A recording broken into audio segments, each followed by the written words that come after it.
mother. Hi.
Hi mother. Hi 元気にしてますか？最近連絡しなくてごめん。僕はなんとかやってます。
な仕事があるから僕の親孝行受け取る仕事が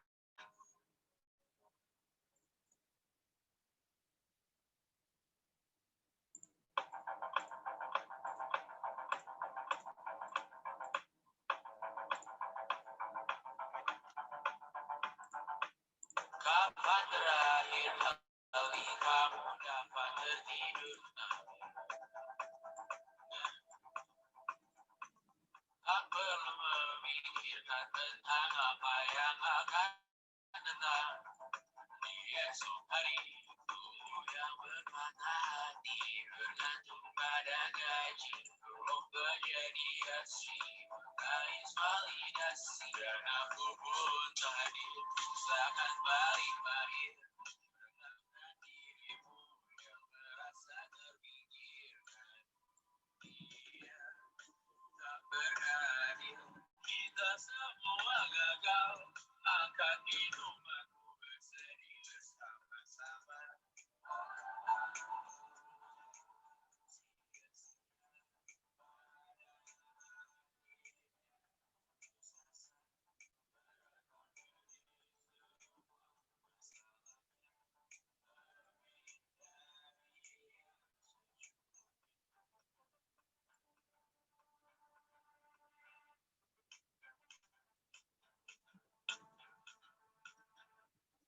Rekam gambar dirimu yang terabadikan bertahun.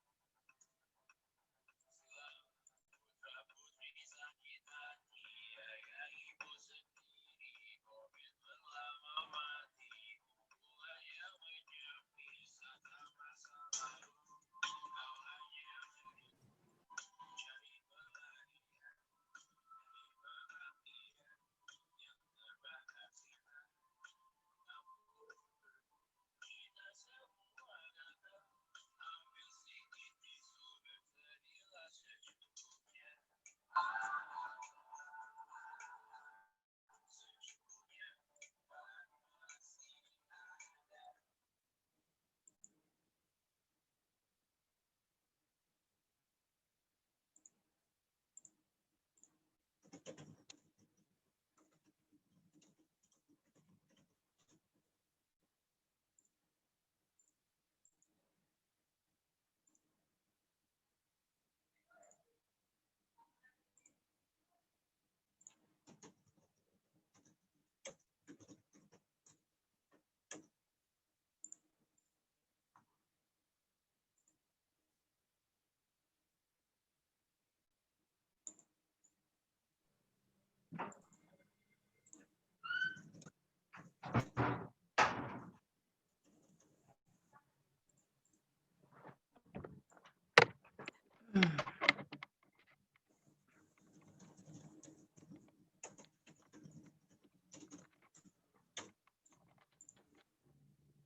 Halo, apakah suara saya sudah terdengar? Jelas?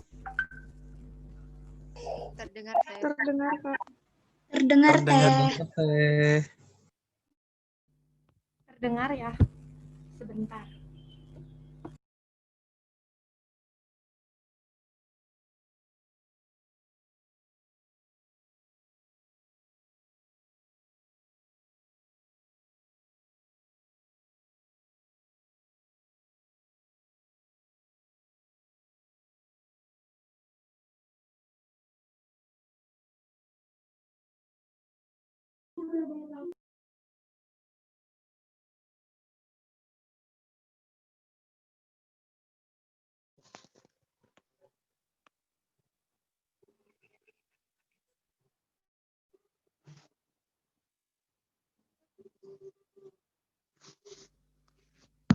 Baik, kita akan mulai. Bismillahirrahmanirrahim. Assalamualaikum warahmatullahi wabarakatuh.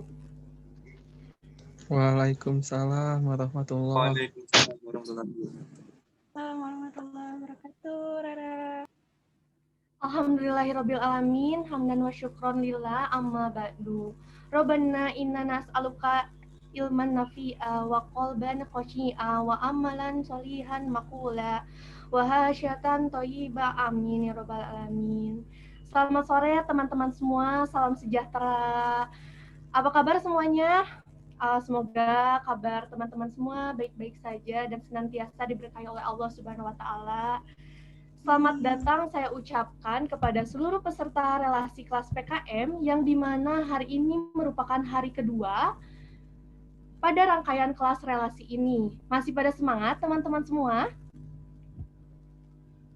Siap, masih. Masih pada semangat ya? Siap, masih. Karena pada mikrofonnya dimatiin tidak apa-apa. Izin memperkenalkan diri, perkenalkan nama saya Rara Alivia. Teman-teman bisa panggil saya Rara, saya merupakan mahasiswa dari Program Studi Pendidikan Guru Sekolah Dasar, Fakultas Ilmu Pendidikan Universitas Pendidikan Indonesia. Dan saya ini diamanahi sebagai salah satu staf dari Kementerian Pendidikan dan Pemuda, BEM Rema UPI 2020. Adapun agenda hari ini, insya Allah ada pematerian dan juga diskusi terkait PKM. Tentunya teman-teman sudah tidak asing dengan PKM ini. Kepada peserta diharapkan selama pematerian dilarang menggunakan atau menyalakan mikrofonnya sebelum MC atau moderator mempersilahkan. Nah, selanjutnya selama pematerian dimohon kondusif serta luruskan niat kita untuk ibadah dan menambah pengetahuan atau ilmu. Sebelum beranjak ke acara, untuk menambah keberkahan acara hari ini, teman-teman marilah kita mengucapkan basmalah bersama-sama. Bismillahirrahmanirrahim. Dan lebih baik lagi kita membaca doa-doa pendek aja di dalam hati teman-teman. Baiklah, saya persilakan untuk membaca doa pendek di dalam hati teman-teman semua.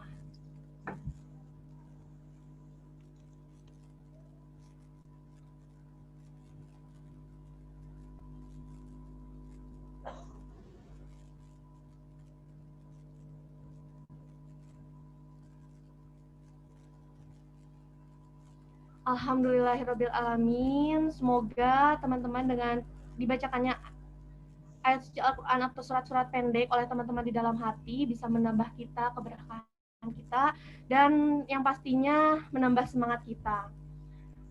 Karena tidak ada kata selesai, akan saya cukupkan dulu untuk pembacaan surat pendek ini. Semoga di hati teman-teman terdapat jiwa-jiwa yang emang benar-benar ikhlas untuk menambah ilmu pengetahuan pada kesempatan kali ini.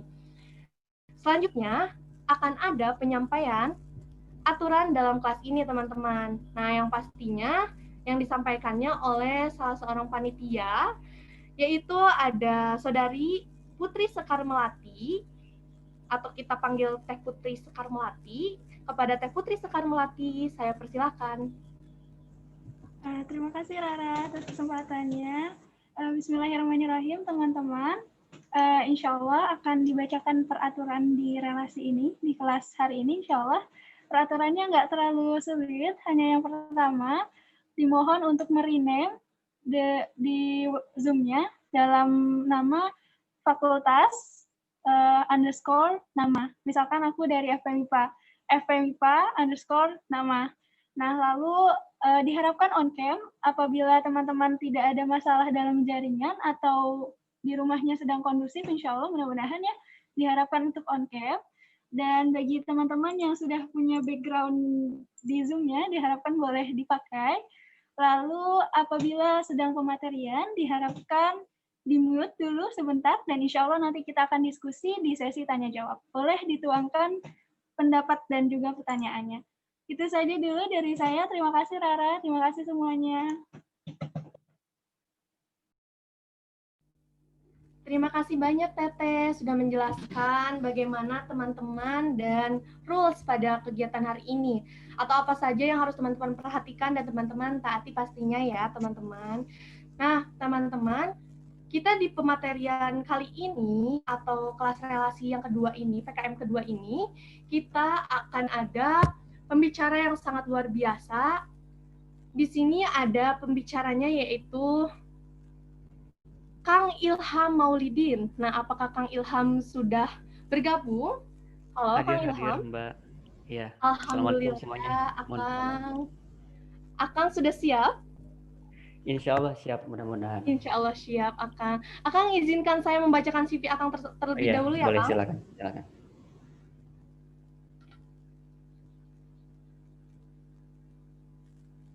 Boleh, teman panitia. Nah, ini adalah CV Kang Ilham Maulidin. Nah, teman-teman, mohon maaf saya menggunakan dua bahasa Indonesia dan bahasa Inggris ya.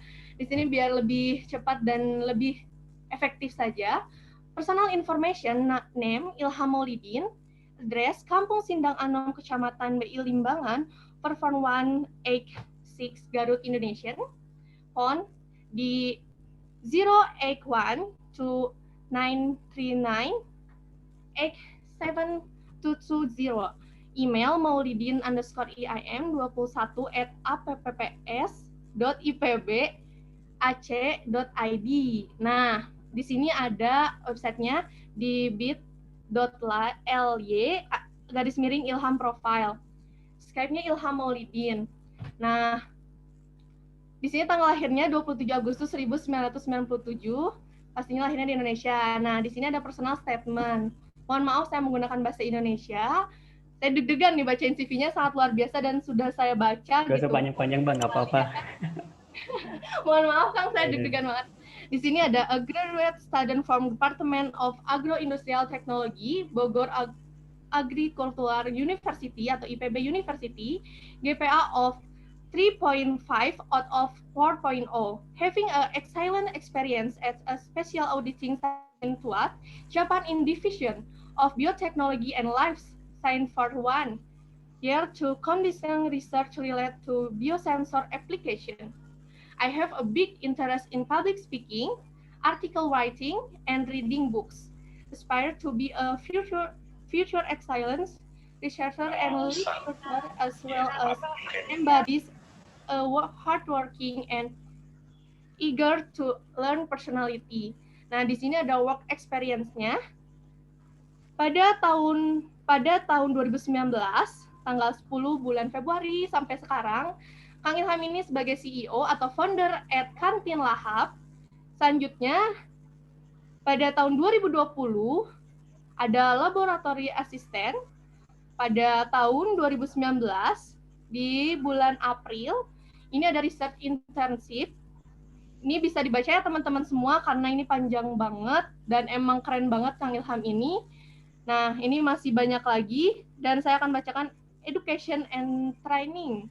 Pada 2020 sampai 2022, boleh di atas lagi. Nah, ya ini, Master Student at National, boleh ke atas lagi. Nih, National Taiwan University. Selanjutnya ke bawah lagi. Nah, ini masih banyak banget teman-teman. Kang Ilham ini bisa dibaca sebentar pelan-pelan nih, teman-teman mau lihat apa saja nih yang udah Kang Ilham lakukan dan apa saja nih pendidikan Kang Ilham atau training yang udah pernah Kang Ilham lakukan pastinya ya.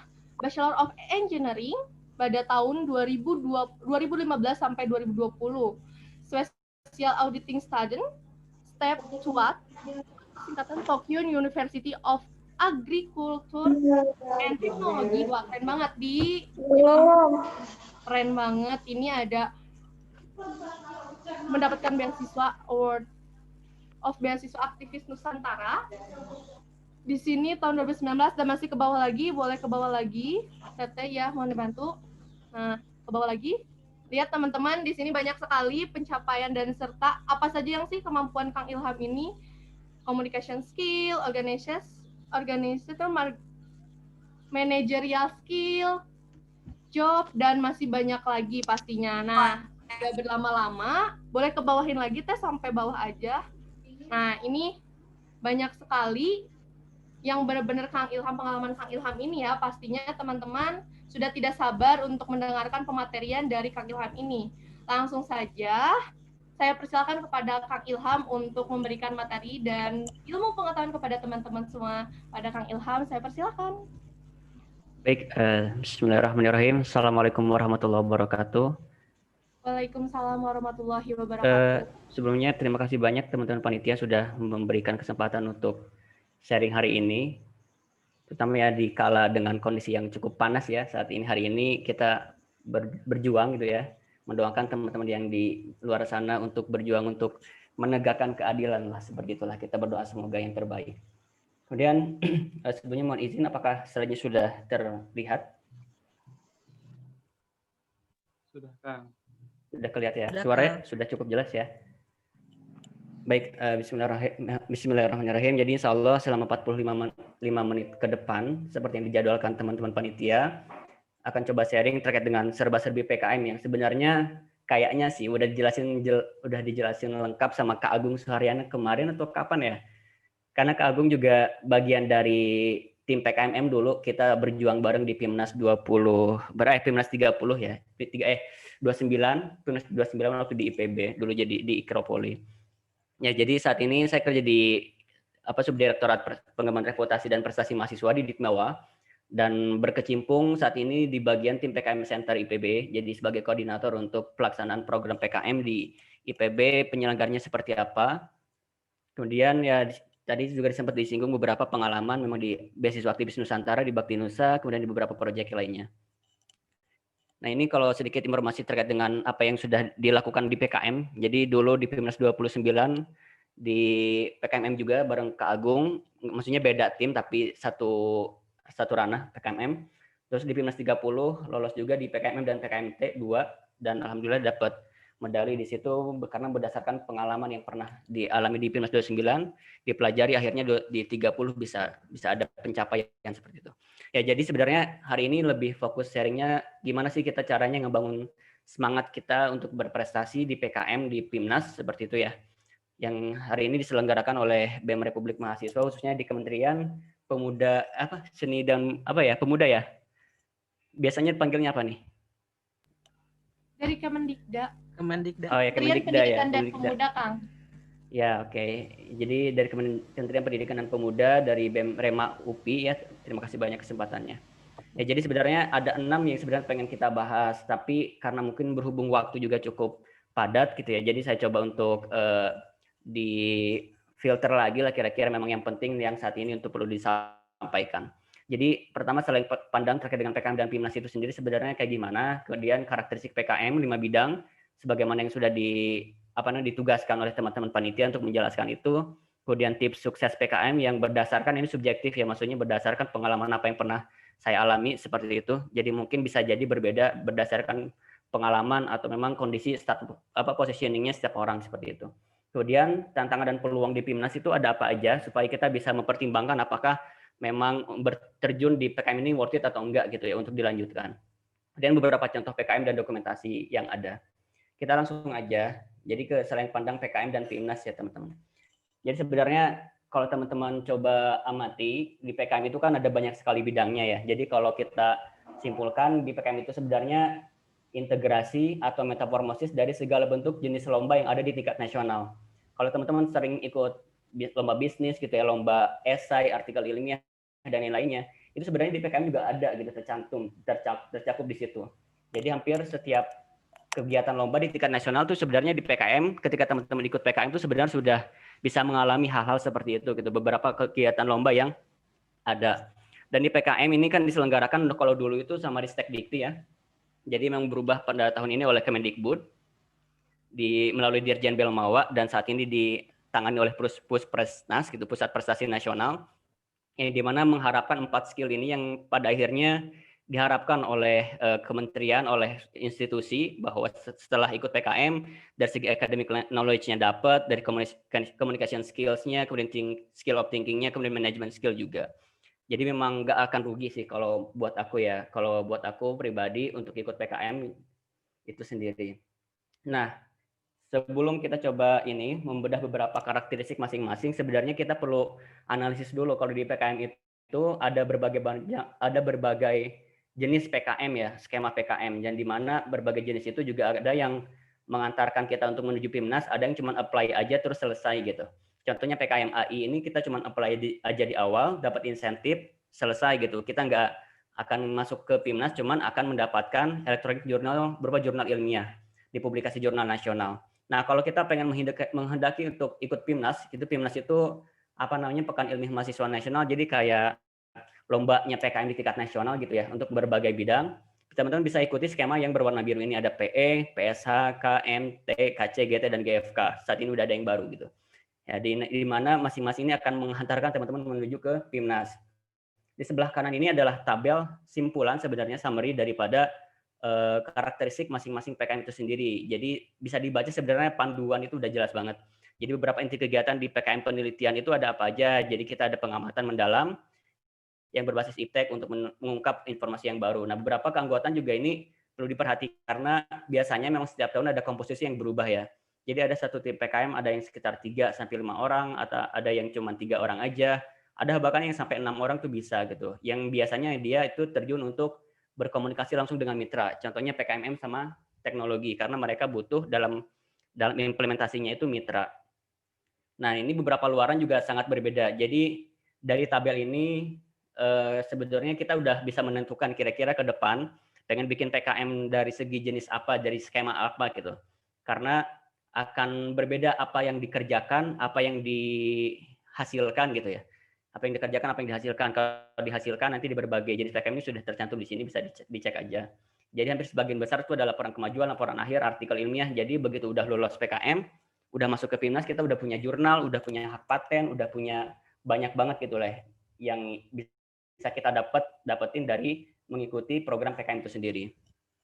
Nah, biasanya juga beberapa skema pendanaan bisa berbeda. Mungkin nanti saya coba sharing gimana caranya bisa mendapatkan skema pendanaan yang full gitu. Biasanya kan ada beberapa yang cuma mendapat pendanaan yang skema pendanaannya itu nggak full gitu, ngajuin 12 juta tapi yang dikasih cuma 7 sampai 8 juta. Itu ada beberapa faktor sebenarnya yang menyebabkan itu terjadi.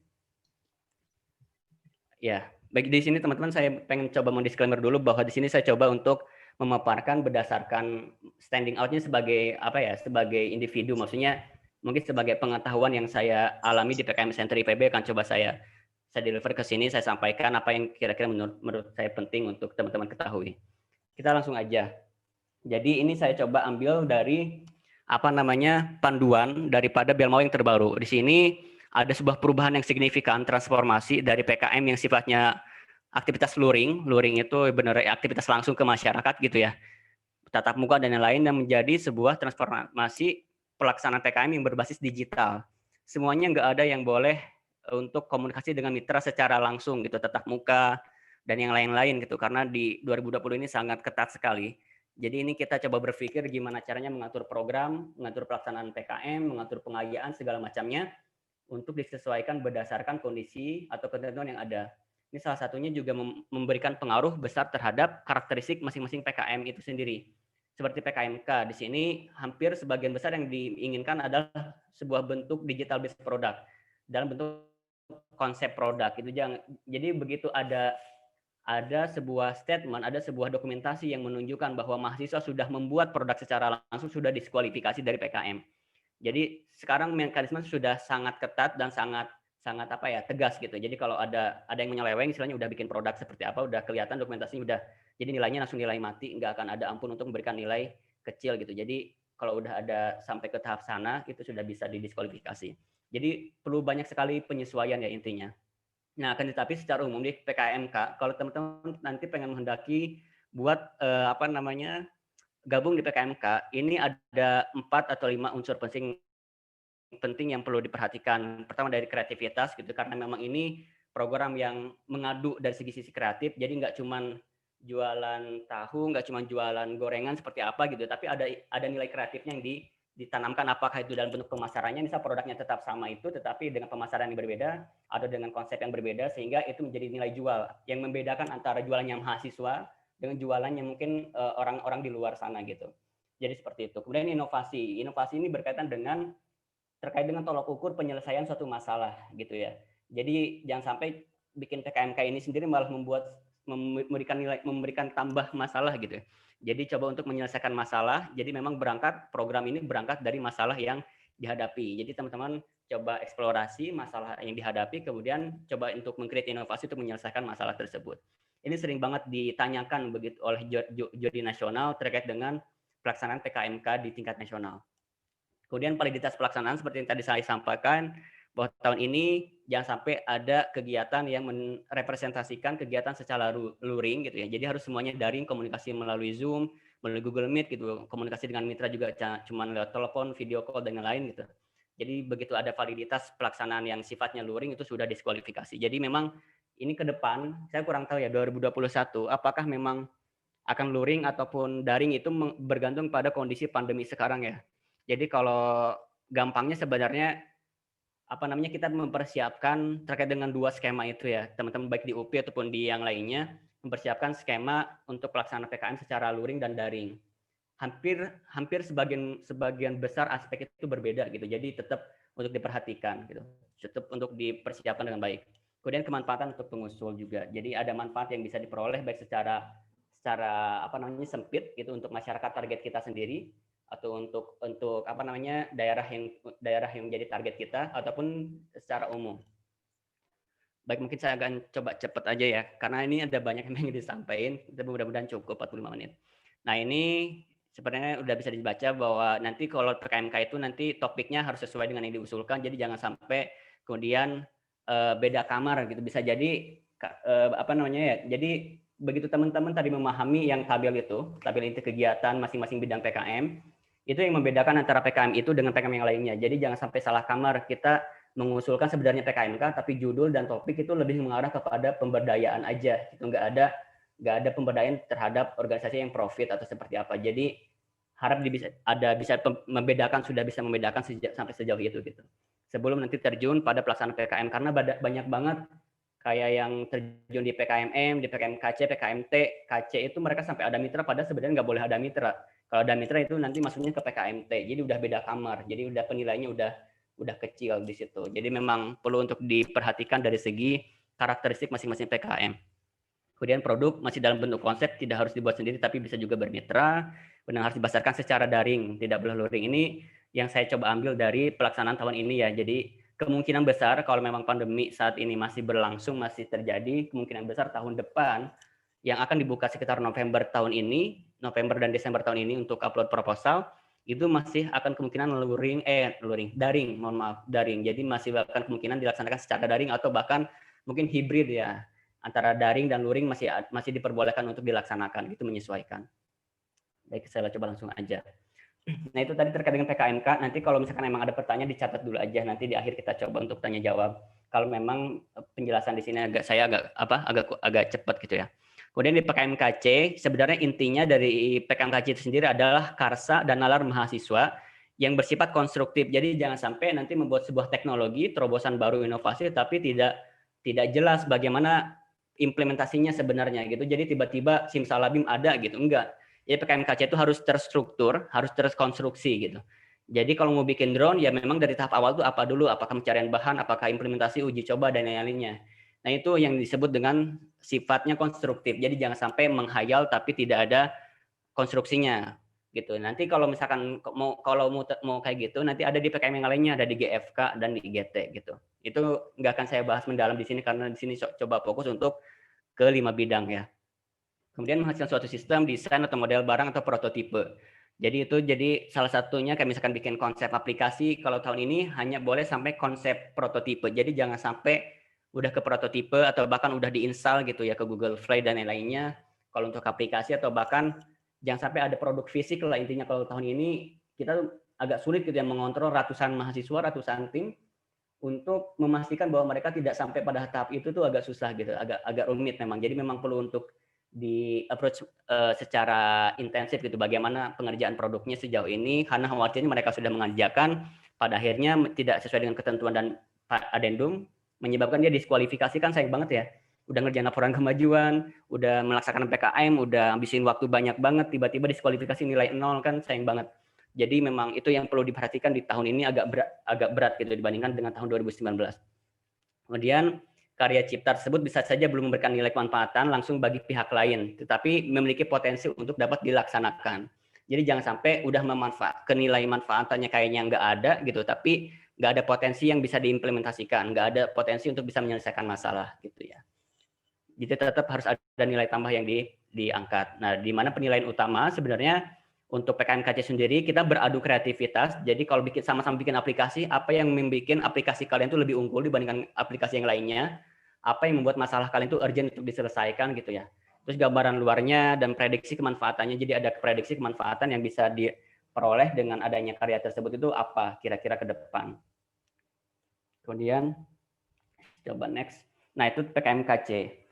Kemudian untuk serba-serbi terkait dengan PKMM ya. Jadi di mana PKMM ini jangan sampai salah untuk mempersepsikan ya. Jadi PKMM itu kita mengangkat sebuah solusi itu berdasarkan masalah yang ada di masyarakat. Jadi jangan sampai jangan sampai masyarakat itu ditawarkan solusi gitu, ditawarkan sebuah program yang sebenarnya mereka nggak butuhkan gitu. Jadi memang semuanya harus berangkat dari masalah yang dialami masyarakat, mereka diskusi dengan mahasiswa, baru mahasiswa membuat sebuah solusi. Disitulah memang benang merahnya program PKMM itu sendiri. Jadi jangan sampai kita salah kaprah mendeskripsikan bahwa PKMM itu kita harus bikin program dulu, baru kita nyari masyarakat yang sesuai enggak. Jadi kita harus coba rajin dulu eksplorasi di PKMM, apa sebenarnya masalah yang ada di masyarakat, kemudian kita create bersama tim untuk membuat sebuah terobosan iptek terbaru atau dari bidang seni untuk menyelesaikan masalah tersebut. Nah, kemudian yang selanjutnya orientasi untuk masyarakat PKMM beda dengan PKMT ya. Kalau PKM teknologi nanti berbasis pada profit, organisasi masyarakat yang berbasis profit ya. Kalau misalkan yang M itu tidak berorientasi profit mereka. Jadi memang segala hal itu memang ditujukan untuk pemberdayaan saja. Jadi jangan sampai ada sebuah kegiatan yang ada sebuah target kita menyelesaikan sebuah program kepada masyarakat yang bersifat profit. Kemudian kayak contohnya apa yang tidak profit, misalkan kayak sekolah, panti asuhan, atau pemerintah, Karang Taruna, kelompok PKK atau masyarakat lainnya. Nah, di sini kita bisa coba membangun keterampilan usahanya ya. Jadi bukan kita yang membangun usaha, bukan. Tapi kita bikin meningkatkan keterampilan masyarakat di sana sehingga mereka bisa membuka peluang usaha baru. Jadi itu. Jadi program kita tuh ke objeknya dulu. Baru kalau setelah itu mereka bikin usaha itu adalah hasil daripada pekerjaan kalian gitu, hasil daripada pemberdayaan kalian. Jadi sampai batas itu PKMM sudah selesai. Kalau untuk sampai tahap untuk pemasaran dan yang lain itu nanti masuk ke PKMK. Jadi orang yang sudah terberdayakan, sudah terampil membuat usaha, masuk nanti kalian PKMK tahun depan, ngeberdayain mereka baru bikin produk. Nah itu jadi alurnya itu sebenarnya PKMM itu berurutan gitu. Oke, next. Nah, kalau kita contoh di sini ada pengolahan limbah untuk ketahanan lingkungan ya. Jadi kalau dulu luaran luringnya ya adanya produk nyata atau fisik gitu ya. Pengolahan limbahnya itu apakah dengan membuat tong sampah unik ataupun tempat pembuangan sampah utama di daerah di desa seperti apa itu kan ada produk digitalnya gitu ya. Kemudian ada tong sampah di setiap rumah itu kan salah satu luaran luringnya dari segi produk fisiknya. Kalau sekarang luaran daring itu hanya sebagai contoh produk aja atau alat yang setara yang pernah digunakan. Kayak misalkan kita bikin desain tempat sampah yang sebenarnya potensi untuk diterapkan di suatu desa atau di suatu masyarakat. Jadi seperti itulah memang yang perlu kita pastikan. Nanti PKM tahun depan apakah akan bergerak pada arah luring ataupun arah yang ke daring gitu. Jadi memang skema ini perlu disiapkan saya rasa untuk setiap universitas yang ada di Indonesia. Kemudian hal ini juga akan memberikan pengaruh terhadap tools-nya gitu ya. Kalau misalkan di luring itu ya tools-nya ya peralatan-peralatan yang memang dibutuhkan pada saat pelaksanaan PKM-nya. Kalau di daring itu kita harus benar-benar dituntut untuk bisa segala hal untuk dari segi produk digital ya, komunikasi digital yang awalnya nggak pernah sama sekali pakai Zoom, pakai Google Meet, harus pakai setiap hari untuk komunikasi dengan mitra seperti itu. Jadi ada banyak penyesuaian dan banyak pembelajaran yang sebenarnya bisa kita peroleh ya untuk mengikuti PKMM itu sendiri. Well, next. Nah, sekarang jenis PKMP.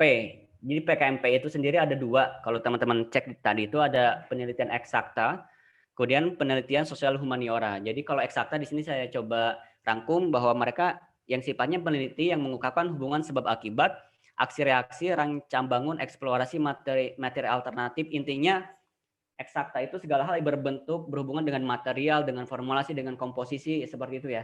Yang benar-benar untuk mengetahui sebab akibat atau produk ini kenapa terjadi atau misalkan membuat sebuah produk dengan formulasi yang baru yang tidak ada unsurnya terkait dengan menguji perubahan perilaku gitu ya, perubahan pengetahuan dan lain-lain. Nah itu kalau udah mengacu pada hubungan sebab akibat yang berrepresentasi pada manusia, sosial dan humaniora, itu nanti masuknya ke penelitian yang sifatnya penelitian yang sosial humaniora gitu. Kayak contohnya kita menganalisis penggunaan e-tol di jalan tol Jagorawi sebenarnya yang memberikan analisis kepuasan konsumen. Nah, itu masuk pada sosial humaniora. Penelitian, tapi yang dijadikan objek adalah dari segi perilaku atau kepuasan atau hal lainnya yang tidak sifatnya eksak gitu, yang tidak sifatnya itu material ataupun yang lainnya. Jadi sebenarnya dari situ udah bisa kelihatan memang perbedaannya itu apa gitu. Nah, ini kalau contohnya di PKMPE, kayak kita misalkan pengen bikin pengembangan kulit jeruk sebagai anti-aging ya, untuk penuaan, di mana untuk keluaran luringnya kita bisa membuat sebuah menguji daripada produk anti-aging itu sendiri dengan efek sitotoksik pada sel fibroblast dan dengan MTT assay misalkan kayak gitu. Nah, kalau luaran secara daringnya itu hanya sebagai sebuah ketelah pustaka atau studi pustaka lah kalau yang kita kenal ya. Jadi kita nggak ada ke lab, nggak ada aktivitas ke lab, cuman duduk misalkan di perpus atau apa, coba untuk mencari jurnal-jurnal yang berkaitan dengan pengembangan kulit jeruk itu sebagai anti-aging. Memang apa sebenarnya efek daripada pengembangan kulit jeruk itu sendiri, dan beberapa softwarenya kayak misalkan NCBI itu teman-teman kalau misalkan kayak di jurnal gitu ya, Scopus Index, Google Scholar juga untuk mencari alternatif untuk referensinya, dan bisa kalau teman-teman memiliki data dari hasil referensi bisa menggunakan software molecular docking. Jadi kayak kita memformulasikan dari sekian banyak data itu untuk difilter, untuk diambil filtratnya sebenarnya yang menjadi inti daripada telusur ilmiah yang kita lakukan itu apa. Mungkin agak sedikit cukup berat ya bahasanya untuk PKMPE itu sendiri, memang jadi memang perlu effort lebih untuk mencari dari segi ilmiahnya gitu. Nah, kalau sekarang terakhir PKMT karakteristiknya. Jadi PKMT format di sini proposal mengikuti sistematika, judul nggak boleh lebih dari 20 kata dan bukan akronim. Kemudian ide programnya solusi atas persoalan prioritas mitra, bukan inisiatif mahasiswa. Sekali lagi di M dan T jangan sampai kita menyuguhkan solusi yang sebenarnya mitra tuh nggak butuhkan itu, karena emang nggak ada masalah terkait dengan hal itu gitu. Jadi masalahnya dulu dikonfirmasi, baru kita buat solusi bareng-bareng untuk menyelesaikan masalah tersebut. Nah, kemudian selanjutnya mitranya bersifat profit, contohnya UMKM. Teman-teman pengen bantu UMKM, misalkan dulu aku bantu UMKM minyak atsiri, dia itu tidak efisien dalam penggunaan bahan bakar. Kita introduksi teknologi menggunakan ohm heating, pemanasan elektrik sehingga pembakaran bisa direduksi, biaya bahan bakar bisa direduksi. Misalkan terus kayak hasil daripada penyulingan ekstrak minyak atsiri juga lebih efisien, sehingga itu memberikan nilai tambah jual. Nah, kayak gitu jadi contohnya. Jadi berorientasi pada masyarakat yang profit. Kayak UMKM kalian bantu misalkan gorengan pisang, dibantu dari segi teknologinya supaya lebih menghasilkan rendemen yang lebih besar. Rendemen itu kayak produk yang lebih besar dibandingkan dengan limbahnya yang dihasilkan. Jadi itulah introduksi itu yang harus muncul di PKMT untuk harus pada masyarakat profit ya. Kemudian kerjasama mitra, harus ada surat kerjasamanya ditampilkan nanti di proposal, dan kriteria pengusulannya tadi sudah disampaikan. Oke, ini juga mungkin yang penting. Oh ya, teman-teman panitia kalau udah kelewatan waktunya kasih tahu aja ya. Aku takut terlalu enak bicara ngomong. Ya, kemudian selanjutnya tips sukses PKM sebenarnya yang coba saya rangkum dari hasil pengalaman gitu ya. Jadi ada 4 yang pengen saya rangkum, ada idea, membership, lecture, sama proposal ya. Kemudian di ide itu teman harus bisa kreatif tadi, bisa bisa menghasilkan suatu nilai jual, nilai tambah yang baru. Jadi nggak cuman Kopindas sendiri ya. Jadi nggak cuman menyuguhkan solusi biasa aja, tapi ada sisi kreatifnya yang ditonjolkan. Kemudian urgensi, frekuensi, dan populasi patuh aturan. Urgensi itu seberapa penting masalah itu diselesaikan. Jadi ini cara kita untuk memvalidasi ya teman-teman. Apakah ide teman-teman itu penting atau enggak? Itu ada 3, urgensi, frekuensi, dan populasi.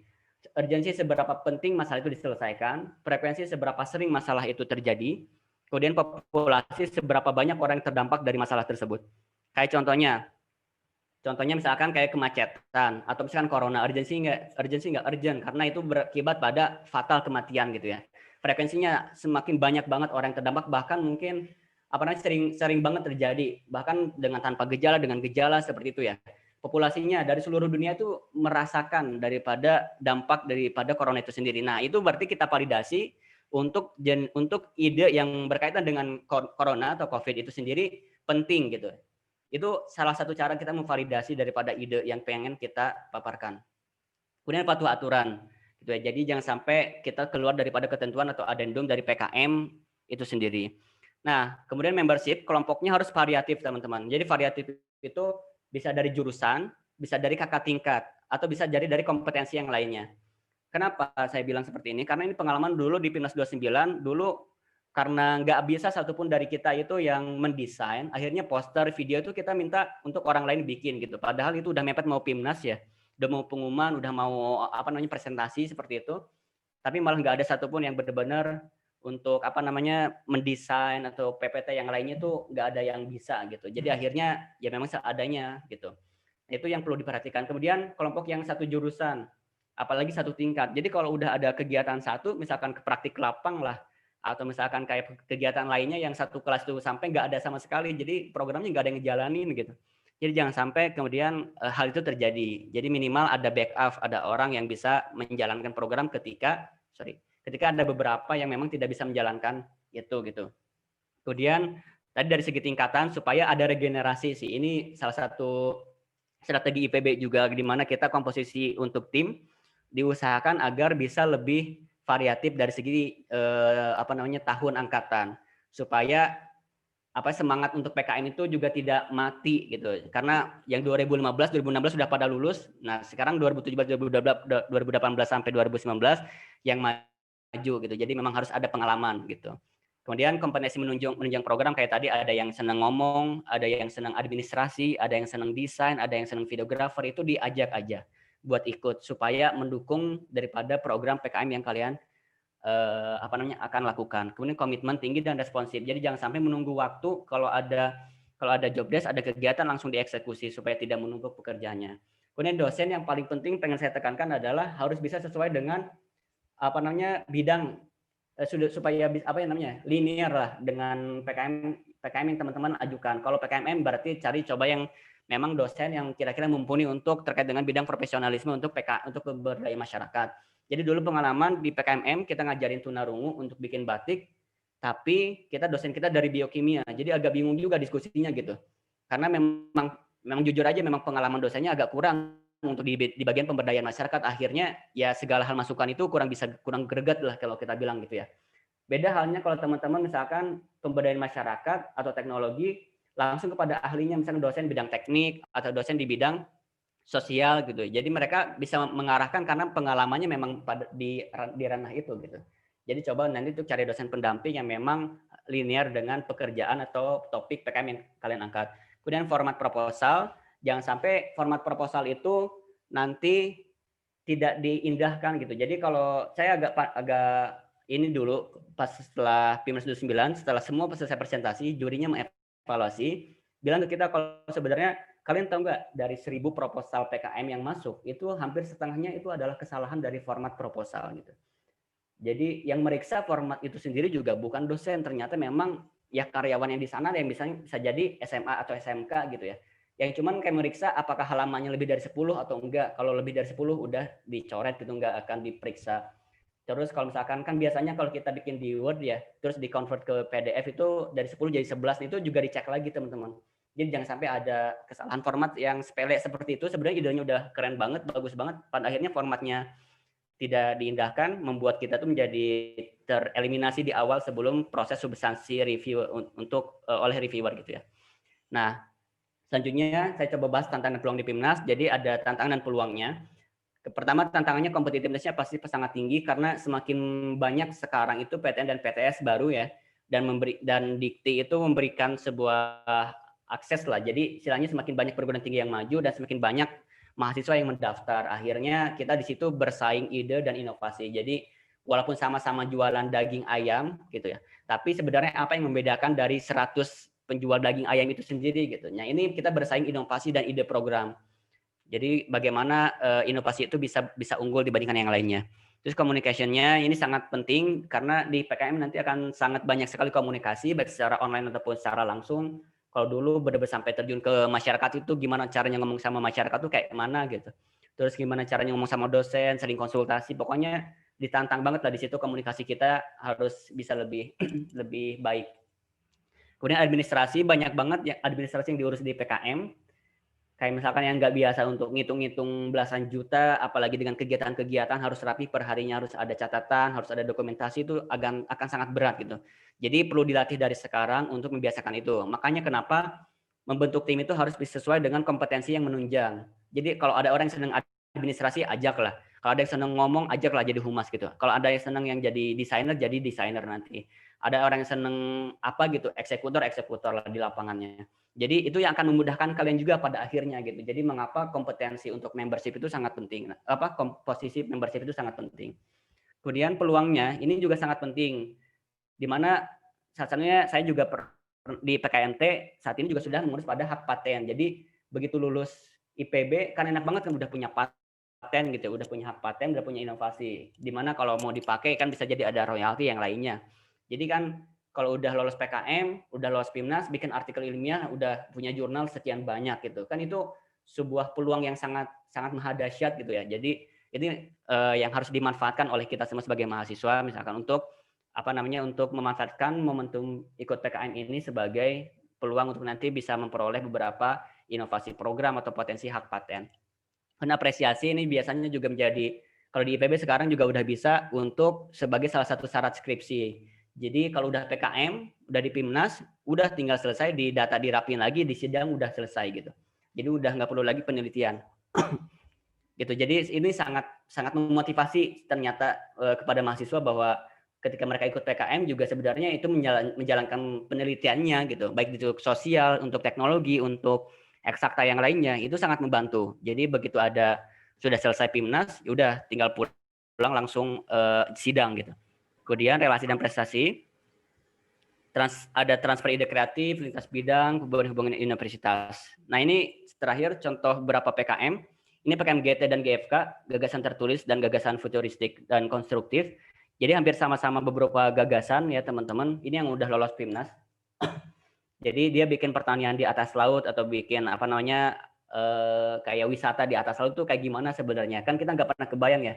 Nah itulah namanya gagasan tertulis. Jadi boleh membayangkan segimanapun asal memang konstruktif, asal ada cara-caranya gimana caranya merealisasikan itu gitu. Kemudian ini juga GFK, di mana basisnya nanti ngirim video sama proposal ya. Kalau GT kan ada proposal doang. Kalau GFK tuh harus ada visualisasi videonya. Kemudian ini dulu program saya di PKMM, kita ngedukasi masyarakat buat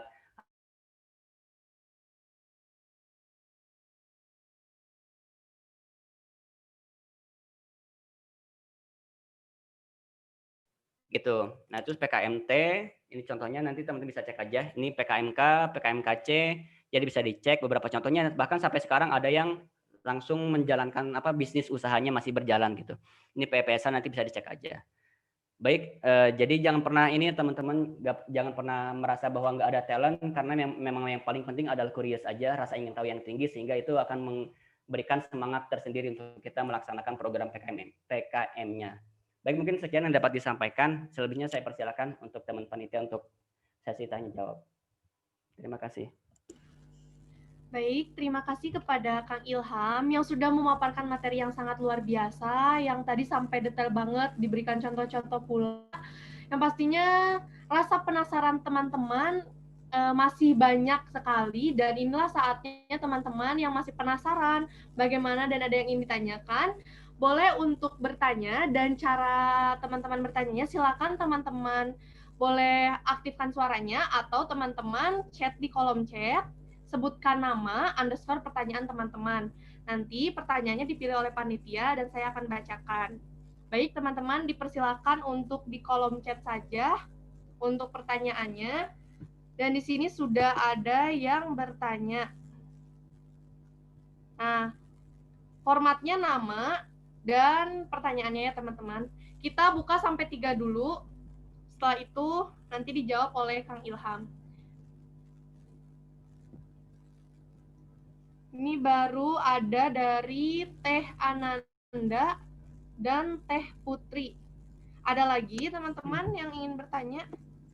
Baik, sambil nunggu kali ya, aku coba jawab dulu sambil atau nunggu, gimana? boleh, Kang. Saya Boleh, bacakan dulu ya Kang Ilham. Pertanyaannya silakan. dari Teh Ananda Puspita. Assalamualaikum Kang Teteh. Oh, ini mah izin off kamera. Nah, yang ini baru pertama. dari Teh Putri Nurwakiah. Assalamualaikum warahmatullahi wabarakatuh. Perkenalkan, saya Putri Nurwakiah, izin bertanya Kang, terkait persyaratan untuk mengikuti PKM, selain harus jenjang S1, apakah ada persyaratan lain seperti dari IPK, prestasi, atau lainnya? Terima kasih Kang. Boleh Baik. Kang Ilham langsung dijawab? Ya, baik. Waalaikumsalam. Ini buat Putri ya. Jadi terima kasih buat pertanyaannya. Kalau untuk syarat untuk PKM ini sendiri sebenarnya memang ini yang salah satu eksklusif ya di kompetisi tingkat nasional di kampus, di mana gak mensyaratkan kayak IPK kamu harus berapa, prestasi kamu harus kayak gimana, enggak gitu ya. Justru malah kita memulai prestasi itu dari situ gitu, dari PKM. Jadi walaupun nggak pernah sama sekali nggak pernah sama sekali punya prestasi, ya justru dengan ikut PKM kita malah punya prestasi, bahkan bisa jadi potensi memiliki hak paten nggak sih? Maksudnya begitu selesai PKM masih tingkat 2, tingkat 3 kok udah punya hak paten karena dulunya ikut di PKM teknologi gitu, ikut di PKM karya cipta, justru malah bisa lebih unggul daripada yang lain gitu. Dan ini emang jujur aja kalau salah satu yang mendorong untuk menjadi mawapres, kayak contoh aku kemarin seleksi di waktu aktif jadi mahasiswa itu di mawapres departemen ini salah satunya karena ikut di PKM gitu. Jadi karena pernah punya medali di PIMNAS, akhirnya itu mendorong untuk mendongkrak nilai gitu untuk di pemilihan mawapres itu sendiri. Jadi jangan pernah takut teman-teman untuk masalah syarat-syarat ini ya. Jadi yang penting teman-teman mahasiswa aktif S1 ataupun S3 lagi. S1 ataupun diploma itu bisa ikut. Jadi nggak perlu melihat IPK atau prestasi yang lainnya. Mungkin itu. Baik, terima kasih kepada Kang Ilham yang sudah menjawab. Apakah Teh Putri sudah terjawab? Mudah-mudahan jawaban dari Kang Ilham ini bisa membantu Teh Putri. Nah, untuk mengefektifkan waktu, Kang, jadi saya akan bacakan kembali pertanyaan dari Kang Gufron. Perkenalkan, nama saya Gufron Nazif Syarafi. Apakah track record sebelumnya menjadi salah satu nilai plus, Kang? Baik, saya coba langsung jawab aja ya. Jadi track record sebelumnya itu tidak menjadi syarat tidak menjadi nilai plus secara administratif ya. Maksudnya ya memang track record itu kan linear atau representatif terhadap kompetensi ataupun keterampilan kita kan sebenarnya. Jadi kalau kita udah punya track record sebelumnya, misalkan pernah ikut lomba esai, lomba bisnis, ya itu menjadi nilai plus untuk diri kita sendiri. Untuk bisa lebih memahami, untuk bisa mendesain programnya menjadi lebih baik. Jadi nggak ada nilai plus secara administratif di PKM itu yang pernah ikut lomba bisnis kayak gini enggak gitu. Jadi semuanya welcome gitu. Tapi kalau memang ada track record sebelumnya pernah ikut lomba yang sejenis atau teknologi atau rancang bangun yang lainnya gitu, itu menjadi nilai plus untuk diri teman-teman sendiri gitu. Jadi itu kalau nilai plusnya jadi buat diri sendiri untuk membangun atau mendesain programnya menjadi lebih baik. Tetapi juga jangan sampai kemudian karena nggak ada track record sebelumnya kemudian jadi minder atau murung untuk ikut PKM, karena di PKM itu kan kita melibatkan berbagai komponen ya, maksudnya berbagai angkatan juga, berbagai jurusan, jadi kita bisa sharing ilmu di situ. Justru yang malah awalnya nggak pernah ikut lomba sama sekali, pertama ikut PKM bisa jadi dapat medali emas di PIMNAS karena memang sebelumnya diajak misalkan sama kakak tingkat gitu. Itu kan enak banget, maksudnya apakah terus dulu tuh sempat ada yang nanya, Kak, saya baru tingkat 1 banget, baru masuk banget gitu di kampus, bisa ikut PKM, bahkan ikut PKM penelitian eksak gitu di lab. Itu bisa banget, karena kan keanggotaan itu kan bisa variatif. Jadi bisa jadi jadi memang harus kita aktif menanyakan ke kakak tingkat kita, Kak, boleh nggak ikut di PKM PE-nya, penelitian eksaktanya, saya mau coba ikut di penelitian di lab seperti apa gitu. Itu kan bisa banget, jadi jangan sampai murung karena tingkatan masih baru banget, kemudian masih belum ada apa-apa, kemudian murung, jadi dicoba dulu dan bisa dikomunikasikan dengan kakak tingkatnya yang lain. Mungkin itu semoga bisa menjawab ya. Baik, terima kasih Kang Ilham. Itu pertanyaannya dari Kang Gufron, semoga terjawab ya Kang. Dan selanjutnya ada pertanyaan, ini saya acak aja ya teman-teman, karena ini banyak yang nanya. Saya lebih tertarik sama pertanyaan dari FPOK Ziana. Bismillah, saya izin bertanya, untuk PKMT itu kan butuh mitra ya. Nah, itu formatnya surat memohon kerjasama itu bagaimana? Dan cara untuk memberikan kepada mitranya bagaimana? Terima kasih, Kang. Baik, jadi ini salah satu yang penting juga, bahwa segala hal format administrasi, baik untuk PKMT dan PKM Pengabdian Masyarakat, yang membutuhkan surat mitra, itu sudah ada formatnya, tinggal kita print di panduan atau di pedoman PKM. Jadi kita nggak mengusulkan format sendiri gitu ya. Nah ini secara format berarti kan udah clear, berarti udah ada, tinggal kita print, kita siapin. Nah gimana caranya kita untuk nge-approach ke mitranya gitu. Jadi jangan sampai datang ke mitra itu masih dengan tangan kosong. Jadi memang kalau yang kita lakukan dulu itu, kita benar-benar eksplorasi informasi dari internet sebenarnya di daerah mana yang memang masalah yang kita pengen angkat. Contohnya ini studi case dengan PKM Telco dulu ya. Jadi kita ngeberdayain UMKM minyak asiri di Subang. Jadi sebenarnya sebelumnya kita cek dulu di Kabupaten Bogor itu permasalahan minyak asiri itu apa. Setelah kita cek, simpulkan telah pustaka itu atau beberapa berita, bahkan bisa jadi referensi teman-teman, bahwa memang dari segi proses produksi itu yang menjadi masalah pokok daripada UMKM saat ini. Nah setelah kita cek masalah produksi, baru kita cek lagi UMKM yang memang berpotensi atau bermasalah dari segi hal itu proses produksinya. Jadi ketika begitu datang ke mitra itu udah ada sebuah inisiatif yang bisa didiskusikan lah. Jadi bukan diputuskan ya. Jadi begitu datang ke mitra tuh, Pak, saya punya solusi ini harus diterapkan enggak gitu. Jadi datang ke mitra, Pak, ada masalah apa gitu. Kita diskusi inisiatif, akhirnya ya sudah berarti inovasi itu yang akan sama-sama diterapkan nanti ke depannya. Jadi datang ke mitra itu bukan sebuah keputusan, tapi sebuah hal yang harus didiskusikan, dicari benang merahnya, aktivitasnya apa, masing-masing hak dan kewajibannya apa, sebagai mitra apa, sebagai kita sebagai inovatornya apa, baru di situ udah clear, udah gitu. Intinya jangan sampai datang ke mitra nanya masalahnya aja, tapi kita nggak pernah siap dengan kapasitas kita, dengan keilmuan kita, itu juga harus disiapkan, gitu. Jadi itu sih mungkin yang bisa saya sarankan, semoga bisa membantu. Baik, terima kasih Akang. Semoga tadi pertanyaan dari Diana dari FPOK ya. Nah selanjutnya ini yang sudah saya pilih, mohon maaf Akang Teteh atau teman-teman semua, saya pilih karena waktu juga. Ini dari kampus daerah Kang. Nah karena UPI ini ada kampus daerah ya Kang, ada punya 5 kampus daerah. Ini ada dari Kamda Cibiru, dari Teh Sekar Nurul FA. Izin bertanya, untuk pembuatan aplikasi lebih masuk ke PKM mana ya Kang? Tetapi untuk ke desa seperti itu, Kang. Terima kasih. Jadi aplikasi untuk ke desa, Kang. Baik. Gitu. Iya, terima kasih pertanyaannya. Jadi memang tadi ya, jadi untuk aplikasi, untuk terobosan teknologi baru, itu bisa masuk ke dalam 2 ranah PKM. Pertama PKM Karsa Cipta, yang kedua PKM Teknologi. Kalau nanti di desa itu ada target mitra yang pengen teman-teman bantu, dari menyelesaikan masalahnya, misalkan di desa itu, misalkan ibu-ibu PKK atau ibu-ibu penjual gorengan, penjual bikin produk tertentu itu nggak efisien dalam kerjanya, jadi butuh ada terobosan baru, misalkan dikasih aplikasi catatan keuangan seperti itu. Nah itu kan sudah ada target mitranya, berarti masuk ke PKM Teknologi. Intinya kalau teman-teman nanti ke depan pengen menghendaki adanya mitra di PKM-nya, pengen ada target yang diuji coba gitu ya, ada target yang diuji coba, itu nanti masuk ke PKM Teknologi. Tapi kalau teman-teman pengen bikin aplikasi yang sifatnya pengen untuk semua daerah, untuk mungkin daerah-daerah di Indonesia itu bisa memakainya, itu bisa Karsa Cipta. Jadi targetnya itu tidak tertulis secara administratif sebagai objek, tapi kita mendisklaimer bahwa ini bisa digunakan untuk di desa gitu. Misalkan di desa untuk di posyandu untuk misalkan pencatatan kayak berat badan atau yang lainnya gitu ya. Nah itu bisa. Jadi tergantung kalau nanti memang pada akhirnya teman-teman sudah menemukan suatu daerah atau masyarakat yang memang mengalami masalah itu, bisa masuk ke dalam ranah PKM Teknologi. Kalau memang ini diperuntukkan untuk wilayah yang sifatnya luas, untuk target sasaran yang tidak terbatas, itu nanti bisa masuk ke Karsa Cipta tanpa harus mengurus surat kerjasama mitra.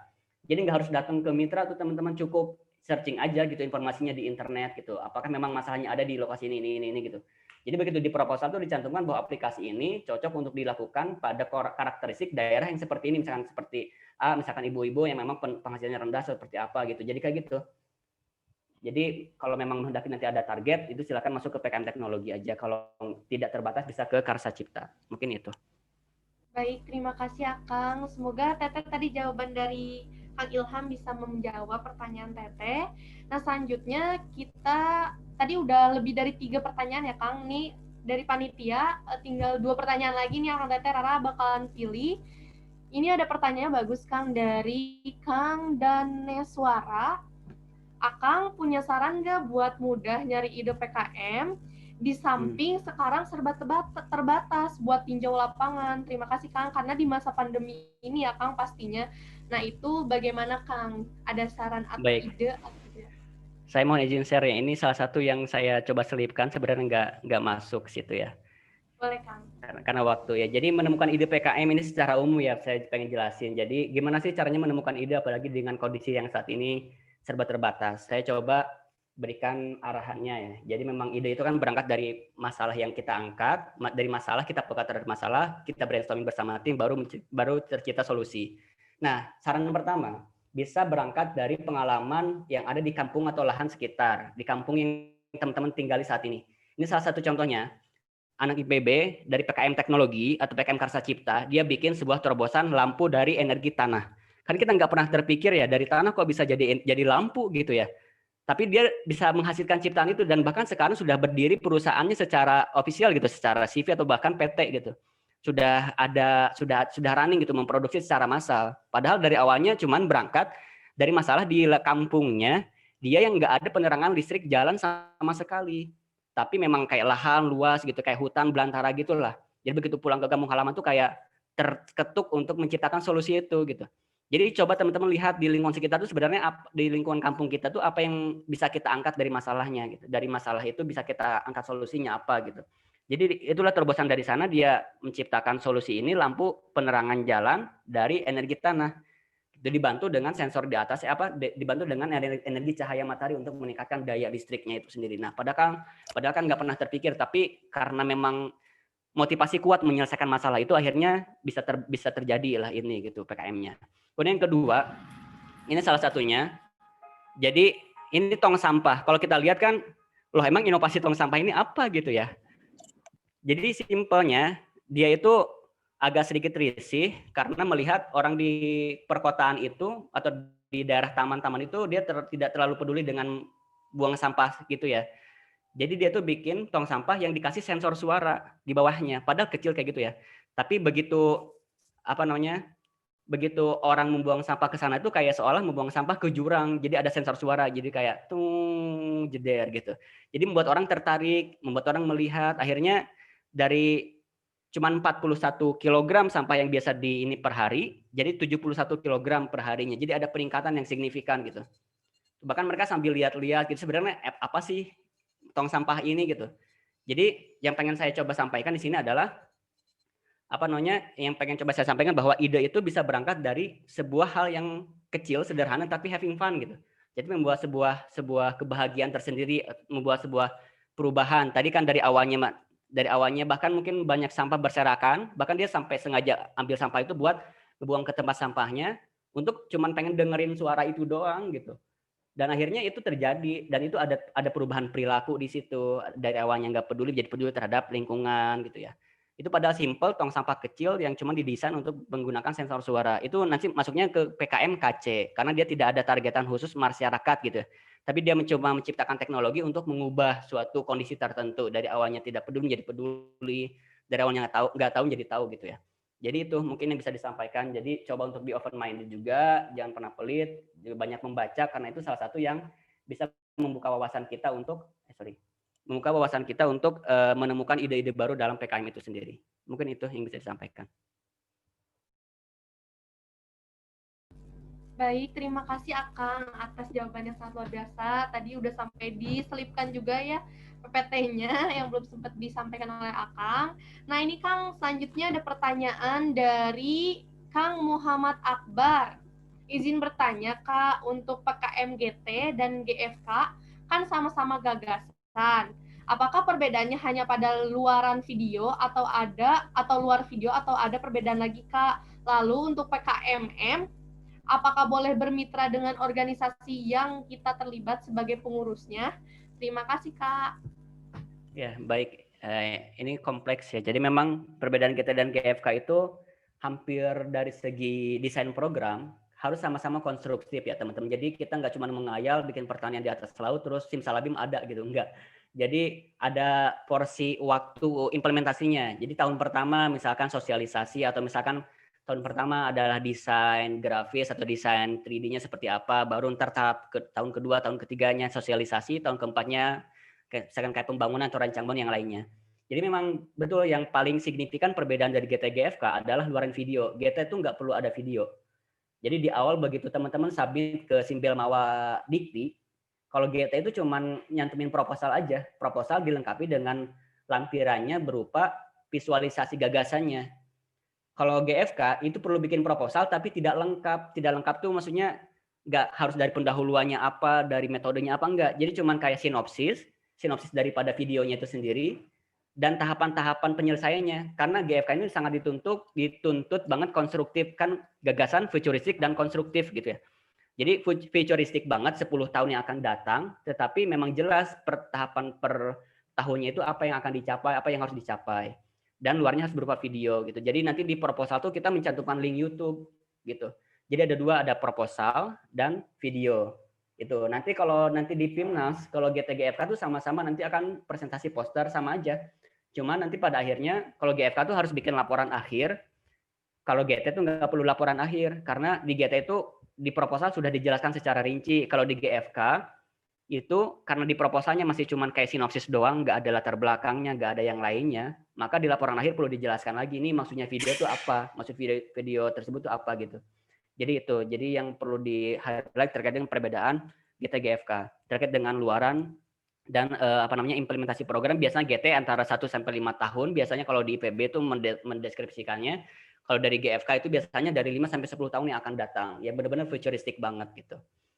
Nah, terus kalau PKMM bermitra dengan organisasi yang kita terlibat sebagai pengurus, itu nggak masalah sama sekali. Selagi memang organisasi tersebut memang yang dianggap memiliki masalah, memiliki sebuah masalah yang pengen diangkat solusinya. Jadi memang tidak ada apa ya, syarat administratif bahwa anggota itu tidak boleh jadi pengurus di situ. Bisa aja.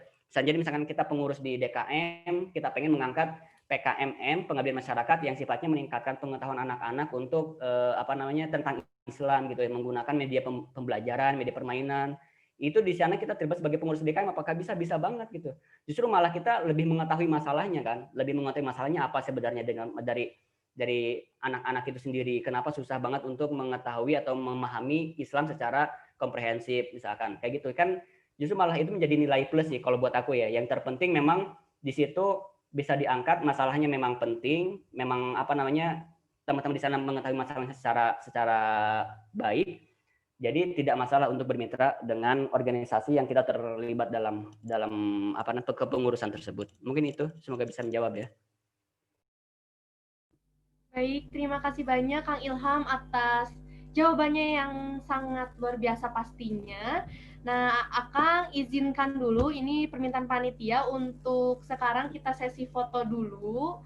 Boleh Akang Teteh semua untuk menyalakan dulu kameranya atau? Boleh, silakan. Dinyalakan dulu ya kameranya biar semuanya, terus berikan senyum terbaiknya yang pastinya Kang Teteh semua. Nanti aba-abanya dari saya dan nanti akan panitia yang screenshot atau yang mau fotonya. Baik, ini sudah semua, sebentar saya lihat dulu. Masih ada yang belum mengaktifkan kameranya. Ayo Kang Teteh boleh diaktifkan dulu kameranya.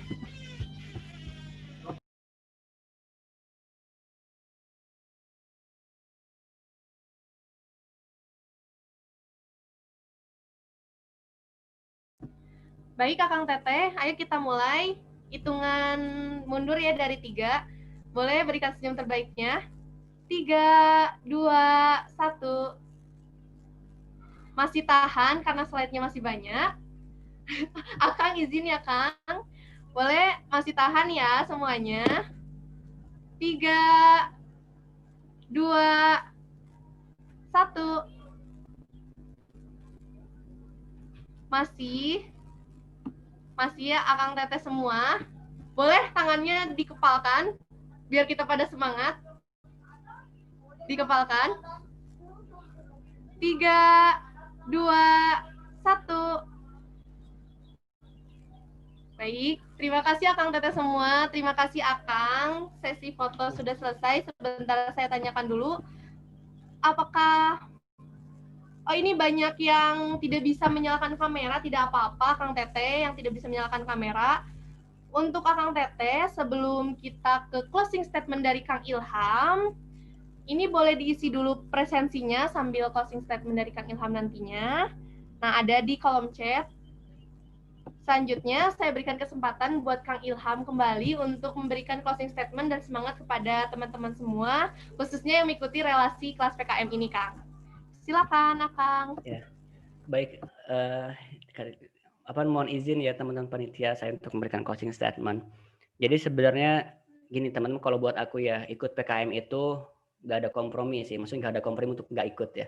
Karena buat aku berkontribusi di PKM itu bukan kita menghabiskan waktu secara cuma-cuma untuk itu, tapi kita telah menginvestasikan waktu itu untuk masa depan kita yang lebih baik.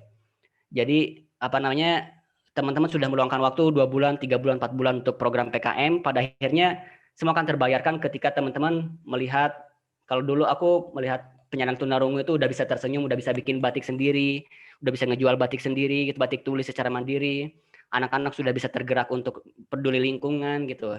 Terus Bapak UMKM sudah bisa mulai jalan dengan usahanya, dengan minyak asirinya, dengan teknologi yang kita tawarkan. Jadi kayak segala hal yang sudah kita luangkan, segala hal yang sudah kita korbankan, baik waktu, materi, ataupun yang lainnya, itu sudah bisa terbayarkan dengan melihat senyum mereka gitu, dengan melihat kebahagiaan mereka, dengan melihat apapun yang perubahan yang terjadi pada mereka. Jadi itu sih semangat itu yang harus ditanam, bahwa kita tuh nggak akan pernah menghabiskan waktu, justru itu akan menjadi sebuah pertanggungjawaban di depan Tuhan tuh yang paling berkualitas lah. Maksudnya jangan selama 4 bulan ini kamu ngapain aja gitu ya Pak, atau misalkan ya Allah, saya 4 bulan ini sudah membantu mereka, sudah membuat seperti ini, kan itu kualitas banget kan. Maksudnya jangan sampai nanti diikuti PKMM itu kayak merasa useless, merasa sangat apa gitu ya. Tetapi jadikanlah itu sebagai investasi aja sih, investasi waktu, investasi masa depan, karena pasti skill yang kita bawa baik secara akademik, secara manajemen, secara skill of thinking kita, ataupun secara kekompokan tim, itu menjadi penting untuk masa depan kita yang lebih baik. Itu mungkin yang bisa disampaikan. Kurang lebihnya juga mohon maaf teman-teman panitia, juga para peserta yang hadir hari ini. Terima kasih banyak sudah hadir dan berkenan untuk mendengarkan sharing hari ini. Semoga bisa ada manfaat yang bisa diambil. Segala kesalahan saya mohon maaf dari kehilafan dan kekurangan. Terima kasih. Assalamualaikum warahmatullahi wabarakatuh. Waalaikumsalam warahmatullahi wabarakatuh. Akang, terima kasih banyak atas pematerian, dan tadi tanya jawab juga sangat luar biasa sekali, sangat membantu sekali. Dan Akang Teteh semua, juga tadi ada pertanyaan-pertanyaan yang sudah dijawab oleh Akang. Sebelumnya mohon maaf juga pertanyaan-pertanyaannya tidak terjawab semua, nanti boleh hubungi panitia aja, dan mungkin nanti ketika Kang Ilham berkenan untuk memberikan jawabannya, boleh nanti di luar dari kelas PKM ini. Nah, silakan. Tadi ada close statement dari Kang Ilham yang pasti sangat luar biasa. Sekali lagi mohon maaf Kang Ilham, dari panitia, dari saya pribadi, banyak sekali kekurangan dalam menjadi MC atau moderator ini. Pada Kang Ilham, kami selaku panitia mohon maaf ya Kang, yang sebesar-besarnya. Mohon maaf. Selanjutnya Kang Teteh semua, tadi sudah ada pematerian yang pastinya Kang Ilham ini banyak sekali pengalamannya, dan itu bisa jadi semangat buat Akang Teteh semua di sini yang pastinya akan mengikuti PKM. Tadi sudah disampaikan banyak sekali materi. Izinkan saya juga untuk membacakan kesimpulan saya pribadi gitu, yang tadi saya sudah dapatkan dari pematerian Kang Ilham. Yang pastinya teman-teman di sini yang saya dapatkan, apapun gitu, teman-teman harus tahu dulu ketika teman-teman membuat ide, teman-teman harus melihat dulu apakah ada permasalahan yang terdekat dulu dari teman-teman, dari lingkungan teman-teman. Terus teman-teman bisa mencarikan solusi juga untuk permasalahan tersebut. Nah, dari situ juga ada tips sukses PKM. Yang tadi saya sudah catat di sini, ada ide yang kreatif, yang dimaksudnya urgensi, frekuensi, populasi, dan pastinya patuh aturan. Serta pokoknya jangan stuck gitu di satu titik atau gimana, tapi ayo cari tahu lagi pengalaman-pengalaman teman-teman, rasa ingin tahu teman-teman, dan jangan takut walaupun kita mahasiswa baru atau misalnya mahasiswa udah lama, dan adain variasi gitu teman-teman semua di sini untuk mengikuti PKM ini. Yang pastinya kita mulai aja dulu, dan pastinya nanti di sini juga PPT dari Kang Ilham ini akan diberikan kepada teman-teman di kelas PKM hari kedua ini, dan nantinya teman-teman bisa baca-baca lagi. Terus kesimpulan yang pastinya banyak sekali ya, tidak bisa saya sebutkan satu persatu, tadi sangat rinci dan sudah rinci sekali. Saya juga sampai wow gitu, Kang Ilham ini sangat luar biasa dan memotivasi saya atau enggak teman-teman semua yang ada di sini pastinya untuk tergerak mengikuti PKM dan lebih memikirkan lagi bagaimana mempersiapkan PKM di PIMNAS nantinya. Amin, semoga bisa pada masuk PIMNAS semuanya. Amin ya robbal alamin. Akang teteh semua, alhamdulillah kita sudah berada di penghujung acara atau selesai pematerian. Tadi saya juga sudah menyimpulkan materi beserta apa yang saya dapatkan gitu ya. Dan teman-teman pastinya bisa menyimpulkan atau mencatat sendiri apa yang teman-teman dapatkan. Di sini juga di kelas relasi ini ada wording untuk peserta yang aktif dan kooperatif nih. Jadi nanti akan ada penilaian dan sebagainya. Maka dari itu setiap aktivis Akang Teteh semua di sini insya Allah akan jadi poin plus. Baik dari sesi kedisiplinan, keaktifan, keikutsertaan, dan juga ada challenge yang akan disampaikan oleh Teh Email. Nah, challenge-nya apa aja? Kepada Teh Email, saya persilakan. Semoga Kang Teteh semua bisa mengikuti challenge-nya. Halo, Teh Email? Halo, Ya. Baik, terima kasih Rara, terdengar suaranya. Dengar, Teh. Ya.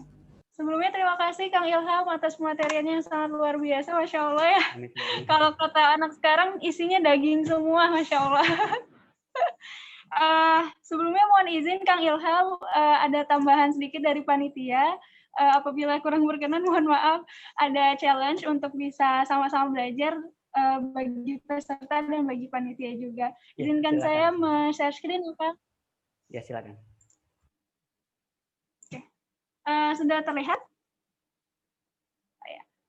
Nah, teman-teman, hari ini adalah second day of kelas PKM. Nah, insya Allah ini ada challenge. Yang pertama adalah seperti biasa, membuat post atau snapgram terkait pematerian hari ini. Dan jangan lupa tag @Instagram Rumah Prestasi _UPI dan @bem.upi. Atau kalau mau nge-tag Kang Ilham, boleh nggak nih, Kang? Boleh, silakan. Boleh. Bangga ya, Kang Toto barangkali mau nge-tag juga, bangga. Nah, itu dulu challenge untuk hari ini. Dan insya Allah untuk challenge selanjutnya ada kuis mengenai materi 2 hari ini. Dan juga ada evaluasi dan juga idemu hari ini. Nah, ini akan ada di Gform. Gformnya sedang disiapkan, nanti insya Allah kita share di grup. Oke, teman-teman. Tentang ide sebenarnya opsional, tapi semoga di 2 hari ini ada tiba-tiba terlintas ide apa atau Masya Allah yang terlintas di pikiran tentang apa yang mau dibuat di PKM, boleh sekali ya teman-teman. Tapi kalau belum ada tidak apa-apa. Kalaupun ada dan merasa kalau ide saya tuh kayak terlalu utopis atau terlalu sulit gitu, itu jangan kita merasa seperti itu, karena apapun ide itu insya Allah baik, insya Allah bagus, dan siapa tahu ide itu bisa kita realisasikan di PKM. Jadi jangan khawatir, apapun idenya tuliskan aja. Oke teman-teman. Sifatnya wajib enggak, lagi-lagi kami berikan pemakluman karena sudah mulai kuliah juga dan pasti banyak tugas, mangga apabila ada yang mau tidak mengerjakan, insya Allah nggak apa-apa, kalau mau mengerjakan baik sekali, alhamdulillah. Dan deadline-nya insya Allah hari Rabu, besok tanggal 7 Oktober jam 1 siang, dan juga lagi-lagi saya ingatkan kenapa sih pakai ada challenge segala. Teman-teman, di sini kita harapannya tidak hanya memfasilitasi teman-teman dengan pematerian saja, tapi insya Allah kami bimbing semampu kami dalam hal pematangan ide, dalam hal pembentukan tim, nanti insya Allah di hari kelima, dan juga supaya apa? Supaya setelah jadi alumni relasi, teman-teman jadi upgrade diri, dan juga bisa mengupgrade orang lain. Oke, kata-kata terakhir dari challenge ini, mengutip dari John Lennon, katanya seperti ini, "You may say I am a dreamer, but I'm not the only one. I hope someday you will join us and the world will live as one." So, jangan pernah takut untuk bermimpi dan bersama-sama kita akan lebih baik. Seperti yang dikatakan Kang Ilham ya, bahwa PKM ini adalah kelompok, jadi bukan individu, dan dalam pembentukan kelompoknya harus dimatangkan dengan dipikirkan dengan matang. Itu teman-teman, terima kasih Kang Ilham, terima kasih Rara, terima kasih semuanya. Sekian dari saya, terima kasih. Baik, terima kasih kepada Teh Email atau Teh Putri Sekar Email. Laskar Melati ya. Nah, di sini tadi sudah dijelaskan bagaimana challenge-nya untuk teman-teman semua yang sudah diberikan oleh email tadinya. Terus saya juga ingin mengingatkan kepada teman-teman, mohon izin Kang, apabila Akang ingin live duluan juga tidak apa-apa, tapi ingin menunggu sampai akhir juga tidak apa-apa. Nah, untuk pengumuman besok, Akang Teteh semua akan ada kelas PKM ketiga kita. Nah, itu akan diadakan besok hari Rabu, tanggal 7 Oktober 2020. Untuk informasi lebih lanjutnya akan dikirimkan di grup nantinya. Dan teman-teman jangan khawatir, akan ada link Google Drive berisi template PKM, materi lerasi, buku panduan PKM, pengumuman, dan yang lain-lainnya gitu. Jadi insya Allah akan ada diupdate setiap harinya gitu ya teman-teman. Nah, teman-teman, alhamdulillah kita sudah berada di penghujung acara, sudah sore juga ya, sudah hampir mau maghrib gitu dan sebagainya. Saya mengucapkan mohon maaf apabila dari panitia dan khususnya dari saya pribadi ada salah-salah kata, salah-salah perbuatan yang tidak berkenan di hati teman-teman semua.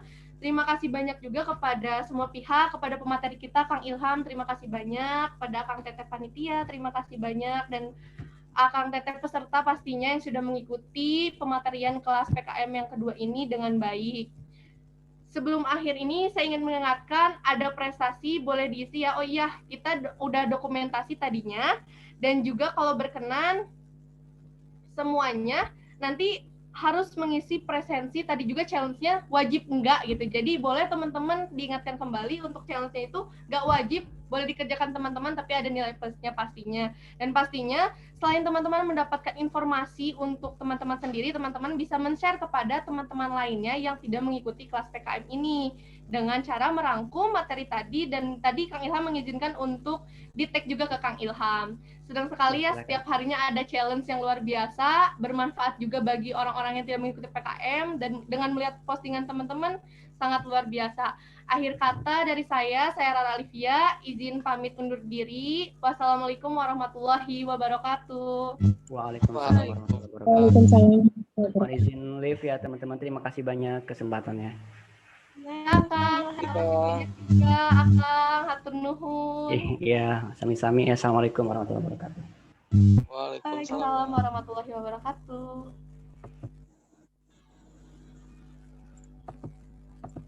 Boleh Akang Teteh juga yang belum mengisi, ini sudah ada link presensinya, diingatkan kembali, dan boleh yang mau live juga dipersilahkan. Terima kasih, sampai jumpa besok hari.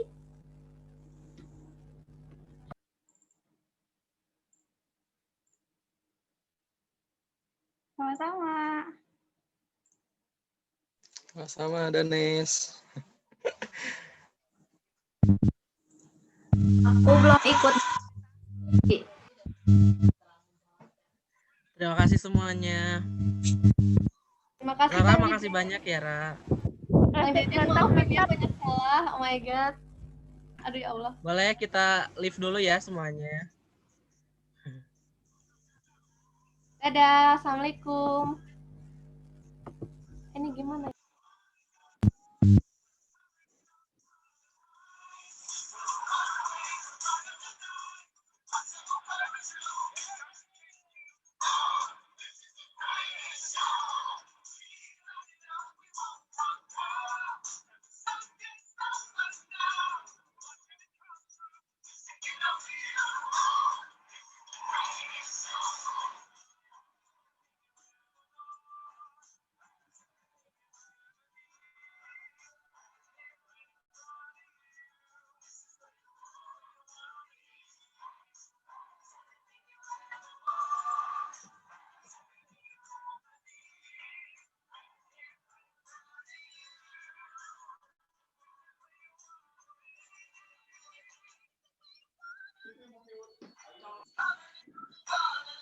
Ayo duluan semuanya.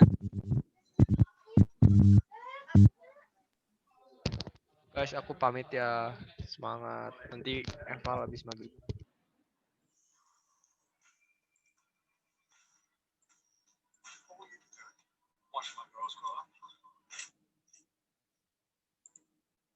Udah ini teh.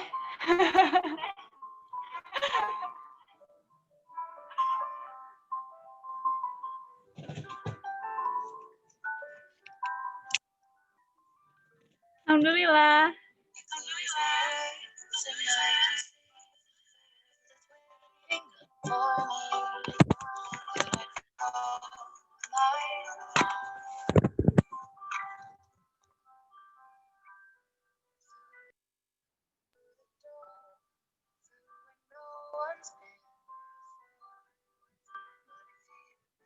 kasih. It all sounds great. They can say I've lost my mind.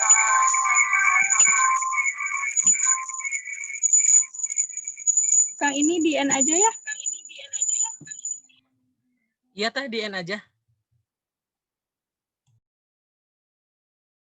Sip, makasih semuanya. Baru aku mau ngechat.